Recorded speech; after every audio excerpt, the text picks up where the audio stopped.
Today we're doing a full breakdown and predictions of the upcoming UFC event 310. Let's get right into it, starting all the way at the bottom. Let's go. Nzechukwu versus Brzeski. Okay, let's make it short, nice and simple. We got Nzechukwu coming up from light heavyweight. He looked good in his last fight. Brzeski, I never really seen him fight. Let's see. Let's look at the stats. He's coming off a loss. We're going to go with Nzechukwu. I can see him landing something on the feet, something straight down the middle, knocking down Brzeski. Yasif will have a good night, KOing him in the first or second round. Let's do this. Let's go right on to the next one. Clay Guida versus Chase Hooper. Clay Guida has about 60, this might be his 60th fight in the UFC. Not in the UFC, but his 60th MMA fight. And Chase Hooper has had some ups and downs. He's getting some type of momentum now, and he's still young. He's 25 years old, while Clay Guida is 42,000 years old. Short and simple, Clay Guida got so much more experience over him. Chase Hooper might be the faster, quicker, more dynamic fighter, but Clay Guida is going to have the Clay Guida, whatever. He might have the veteran, so I feel like this could be, Clay Guida could probably get the upset, but I'm going to go with Chase Hooper. Let's go to the next one. We got Nzechukwu, Chase Hooper. Let's go. Michael Chiesa versus Max Griffin. All right, this is going to be close. I believe, let me see the stats. We got, this is not who I want to see. It's fine. Let's go back. Let's keep it nice and simple. We'll go with Max Griffin over Michael Chiesa because Michael Chiesa has been honestly baiting, and his only win was against Tony Ferguson recently. Now let's go to the next one. Cody Durden versus Joshua Van Dan. All right, let's go. This is going to be an absolute war. And keep it nice, short, and simple. I'm going with Cody Durden. I think he got the momentum. I think he's catching enough flow. We're going with Cody Durden versus Joshua Van Dam. And Cody could do submission. He could do knockout. I honestly see probably a TKO, something like that coming. Or leading to the ground, some ground and pound or submission. Let's go. Chris Weidman and Eric Anders. This is basically a pick'em. This was supposed to happen on the 309 John Jones in New York, but Eric Anders was shitting his pants, so let's go. For this fight, I'm going to pick Chris Weidman because he honestly has hatred inside him for Eric Anders because he wanted to fight in New York in his home state. He was probably going to retire if he won. It would have been perfect in Nueva York, but Eric Anders took that from him, so now Chris Weidman's going to do everything in his power to win. Boom, we're going with Chris Weidman. Now let's get to the next set of prelims. This card is honestly so stacked that it's incredible. Let's go. Let's do this. Brian Battle versus Randy Brown. This is another absolutely great fight. Randy Brown, the taller, lankier fighter, better reach, while Brian Battle is coming into his own, really on a lot of momentum. They both have a lot of momentum right now. Honestly, I can see Randy Brown being completely locked in. He was looking good. He was looking in shape. But Brian Battle has momentum. He's flowing right now.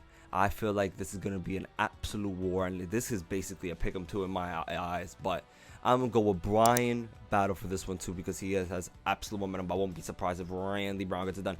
Now another great fight on the prelims. Aljamain Sterling versus Mosarv Evolve. Oh my gizzle. This might be a grappler's delight, or they could cancel each other out and it might be on the feet. You never know. This could be a true MMA showcase, this fight, because these are two absolutely all-around beast, all-around grapplers. Stand-up, striking, everything you want. What you want, they got it for you. All right, this is honestly a good fight, and Sterling at plus 200 is kind of crazy because he's such a beast. But I can see that because Mosar is undefeated, but in the close fight against Diego, and see, even Diego's submission seemed to be no threat to Mosar. But I feel like Aljamain Sterling is really big and strong at this division as well, and we've never seen Aldo just out grappled like that, and I feel like he feels so much better. He looks so much better at 145. I feel like if he truly locks in, and he has a different style of stand-up. But honestly, I'm gonna go with Aljamain Sterling for this one at plus 205. This is gonna be a great fight. Now let's go to the next one. Vicente Luque versus this is gonna be another good fight, another stacked fight, another good card, another 17 cards within the card. All right, Vincent Luque versus Thiambo. I'm going to make it simple. Luque used to be a dog. He still is, but his last few fights, he's kind of lost. It looks like his chin gets cracked now. And I don't know, it's just he doesn't look the same. And Themba is on the come up. He has nothing and he wants it all. That he has the dog in him. He's on the come up, but he's still somewhat green and doesn't have as much experience as Luque. In this fight, let's go. I'm gonna go with Themba because he has better reach, more height, momentum. It's a big thing. I feel like Luque, his chin is getting cracked and is not the same. So we're gonna go with Themba, the only the Griondo. All right, let's go right to the next one. Dominic Reyes versus Anthony Smith on paper. We got Anthony Smith on paper plus 270, Dominic Reyes 340.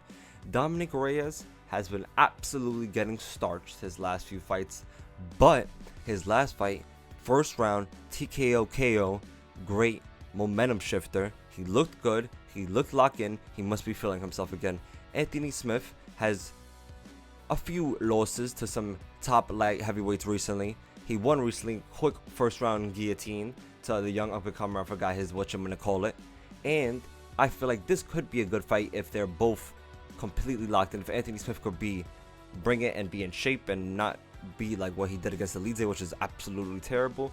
But we still got to go with Dominic Reyes because I feel like on the feet, Dominic Reyes is going to be powerful. He might be quick. He's going to be feeling himself. And Anthony Smith is not that much of a threat on the feet at all. So I think let's go with Dominic Reyes. All right, let's get to the main event. Oh, no. I'm trolling you. Wait, this is the main event? Oh.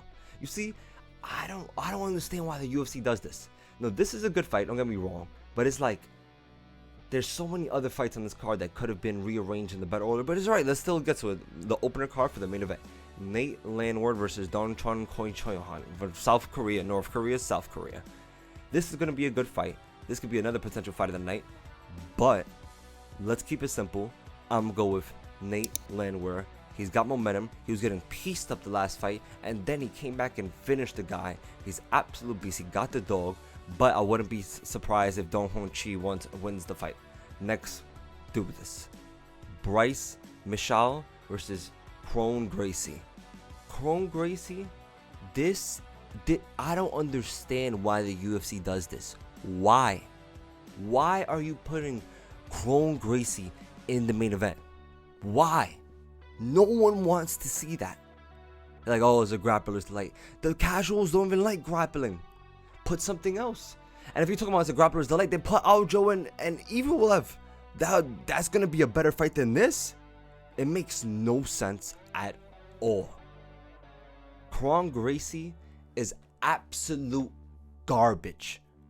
He's an old school fighter, still stuck in the past, not evolved in the slightest. Bryce Mitchell is gonna win this fight. Kron could catch him in a submission 100%. Bryce slips up on the bottom, which would be terrible. But we'll go on Bryce Mitchell. This is a great fight. Cyril Gane versus Alexander Volkizi. This is a rematch. Cyril Gane hasn't fought in like a year plus. He's been shooting a Netflix movie. His last one was against Spivak. Looked really good in France. Pieced him up. Finished him on the feet. But Volkov has been on a good streak. He's been finishing guys, decisioning guys. He's beat Cyril Gane didn't beat Spivak. I forgot his name. Volkov beat Spivak recently. Or was it Spivak or Pavlovich? It's what Pavlovich. That's what it be. I'm getting confused with all these Russian names. But Volkov is honestly such a beast for his division, and he has incredible reach and his height. And was it John Jones? Who was it? I forgot who it was. Aspinall. Aspinall said that the 6'7" on his height is cap for the UFC. That's cap. It's total cap. That he's actually 6'9", but it's a rematch. It's a good fight. It's gonna happen. It's gonna go down. And I think if I had to choose, I don't know, because Cyril Gane could dance around really quick enough, really dynamic. But I feel like I'll have to still go with Volkov in the rematch. I just feel like he's gonna really try to take advantage of this moment and understand why he lost in the first one and turn it up. But let's get right into the next one. Shock Rock Minato versus Ian Makako Gary, 15-0 versus 18-0. The battle of the O's got to go. Whose O has got to go? And who is it going to be? Let's find out right now. Let's do this. Shavkat, 18 wins, 18 finishes, 0 losses. Ian Machado Carey, 15 wins, 0 losses, some decisions, a lot of decisions, some knockouts, like 1 or submissions or 2, probably not, probably none, probably 0. Let's go right into it. Both younger, Ian a little younger, Shavkat, absolute finisher, absolute beast. Let's make it simple. Ian's either gonna make it, try to be super clean, dance around, dance, constantly circle the octagon, super boring, make it whack, and get starched. Shavkat for the win, submission, KO, however he gets it done. Let's go to the main event of the evening, what everyone doesn't want to see, but it's still good. Alexandre Pantoja versus Kai Asakura. Oh my gizzle god! This could be a great fight because people sleep on Pantoja, people hate on Pantoja, but Pantoja is honestly a beast, and he does bring it every single time. And he could grapple, he can strike. It's not pretty, but he could do it. Let's go. Kai Asakura, absolutely gorgeous striking, champion of Ryzen, starching people, finishing people with knees, caps. Soccer kicks to your face, KO you, knock, stop out your face. You'll never have kids again. You're gonna be dead after this. You'll never see your loved ones. That's what Kai Asakura does. While Pantoja goes in there, puts his head down, and swings overhooks and lunges. But his grappling is beast. While he's gonna have such an advantage in the grappling to Kai Asakura, which is going to be big, but I feel like on the feet is also going to be big because Kai Asakura is going to have great movement and really going to have power in his shots. And I honestly feel like Pantoja is such a beast, and he's honestly most likely going to win. But I'm going to go with Kai Asakura for the first Japanese anime winner champion in the UFC. Let's go. Get the W. GG's for the W. We got Kai Asakura in the main event. GG's. I hope y'all enjoyed. Have a great night. Have a great life. And enjoy UFC 10 pay-per-view coming up this weekend. Let's do this. Let's do this. Let's do this.